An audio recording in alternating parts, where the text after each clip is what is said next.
Doomers and realists united as one in harmony together forever. July 18th, World Record Heat Update. Welcome back, I'm the Doom Wizard. We have a lot to get to, but first, we should address the fact that Biden may or may not drop out, in which case there will be even more chaos in this country. Deep sigh. The liberal elites cannot manage their portfolios without a steady flow of greed. So, how are we going to stop this freight train? Well, maybe we can start with China's emissions of two potent greenhouse gases, a rise of 78% in a decade. Yep, perfluorocarbons are used for manufacturing processes for flat panel TVs and semiconductors, or as byproducts from aluminum smelting. They are far more effective at trapping heat in the atmosphere than CO2 and can persist in the Earth's atmosphere for thousands of years, unlike CO2, which can last around 200 years. These GHGs can be both have lifetimes of 50,000 and 10,000 years respectively. They are tetrafluoromethane and hexafluoroethane. You don't see this mentioned in the media because we like our flat screens to be on demand and available, one-day shipping. It's good times. Now, today's World Climate Record Heat Update from CNC.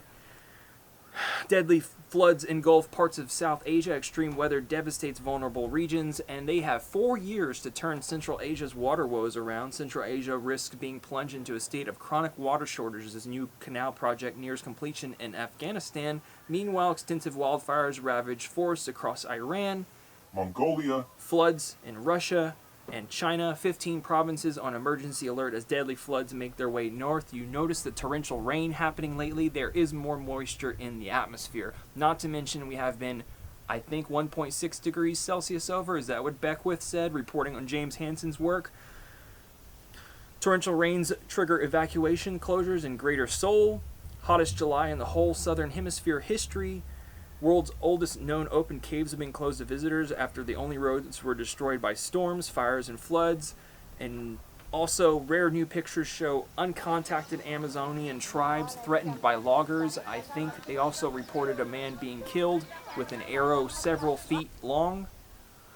Pretty wicked. Savage stuff around the world, how criminal syndicates threaten Amazon's future. Meanwhile, a heat wave in the Caribbean, record smashed all day, every day for over 500 consecutive days. Are you still with me? Do I need to put subtitles? Go ahead and move your thumb just an inch. Come on, guys, we can do it together. We've been slacking. Let's get to 50 likes. Good job. Severe flooding in Guadalajara, Mexico. U.S. probes nearly 70 suspected human cases of bird flu. Don't be drinking raw milk. I considered it. Record salmon migration runs into hot water. Concerns grow over the impact of wildfires and salmon habitats. Out-of-control wildfires erupted across Alberta. Something you'd see in a hurricane. Toronto saw more than a month's worth of rain in 3 hours. I missed reporting this on last update because there's just too much to cover. Risk of Illinois dam breach is under control after once-in-a-century rainfall. Arkansas floods sweep away 11-inch houses, an 11-inch downpour. People trapped in a nursing home. DC hits a record 104. Video shows damage in storms in Rome, upstate New York. Increase in tropical nights in Austria. Historic heat in Hungary.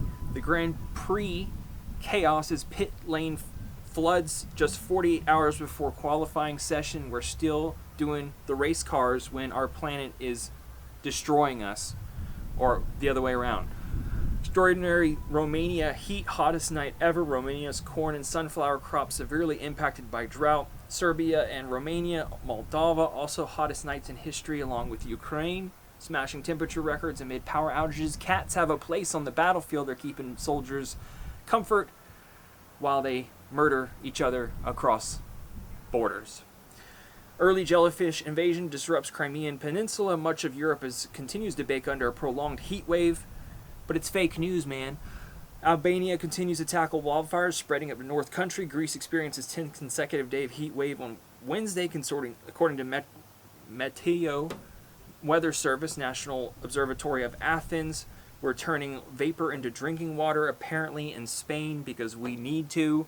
Tunisia inaugurates a desalination plant to combat water scarcity. We need to build these all over the planet now, this decade, and not use any carbon emissions. You think it could be done? Think about it. Okay. Tunisian villages fight for running water. Western Cape floods. Citrus farmers worry about harvest. Record heat in northern Africa. Dubai hit a record heat of 144 degrees. They're breaching wet bulb temperatures nonstop, driving around their Lambos and Maseratis. That'll save them. Most humid place on Earth is the Persian Gulf in the Middle East. Incredible in the Maldives. National July again in May. At Mail, 500 plus record days of continuous non-stop heat. As of July 16th, global sea ice extent hit a new record low for the date, beating a record set last year. Butter made from CO2, not cows, tastes like the real thing. Eh? Lab-grown pet food in United Kingdom shelves as Britain becomes the first country in Europe to approve cultivated meat sauce. Research suggests that the pet food industry has a climate impact similar to that of the Philippines, the 13th most populous country in the world. Okay, I kind of stuttered on that. Danish insect farm set sight on feeding Europe's livestock because they're going to be eating bugs and having water wars. Good times, but it's not real. Let's go get our flat screens. Yeah, guys, I do this because it sets me free. I told the fucking truth. I'm reporting this as it happens. It is a joy and pleasure to be here with all of you, witnessing humans do their thing and be tribal and completely fucking moronic about everything. Fighting over politics, water, everything. What a life. We made it. Thanks for hanging out. July 18th won't be a report for a few days. He's taking a few days off, and I might as well. You guys read Doom Scroll. You read the feeds. You know, Oregonians are purchasing firearms at a rate higher than ever, like up 138% this year. Something like that. Don't quote me. Gearing up for civil war. I'm just kidding. Maybe. Well, no. Soon. By the end of this decade. Water wars, food scarcity, mass migration, tribes killing people for us being human and different from them. It's been a good time. I should get out there and exercise, enjoy my weekend. Get out there, enjoy it while you can too. I'll talk to you soon, Doomers and Realists. Have a good weekend. See ya.